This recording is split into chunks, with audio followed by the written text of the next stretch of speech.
Alam nyo, sa buhay, marami tayong mga ups and downs.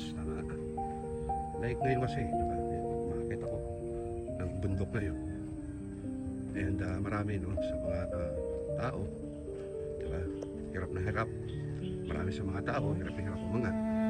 Pero para sa akin, mas mahirap yung pababa. Akit ka ng bundok, mas hirap ako sa pababa compare sa paangat. Nagigets nyo? Kasi pagka paangat ka, kontrolado mo. Alam mo kung saan piapak yung paa mo.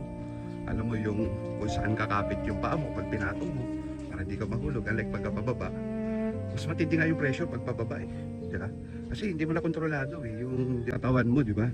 Hindi mo na kontrolado. So, hindi mo pa nakikita kung ano yung apakan mo. So, pwede kang madulas. Pwede kang gumulong na lang pababa.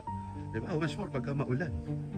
Diba? So, ang point ko lang, diba? Pagka inaabot natin yung mga pangarap natin, mga goals natin, diba?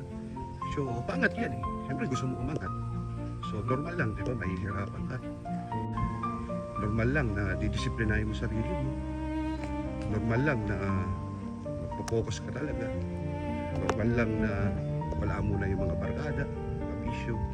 So normal lang yan para mas kondisyon ka, mas mabilis mong makukuha yung mga inaasam mo para sa'yo, para sa mga pamilya mo.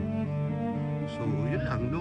Kapag nagda-down tayo, okay lang yan. Basta nasa choice naman natin eh. Kung gusto natin umangat anytime, pwede naman natin gawin yan. So ano bang gusto nyo? Yung pababa o paangat? Mas okay na.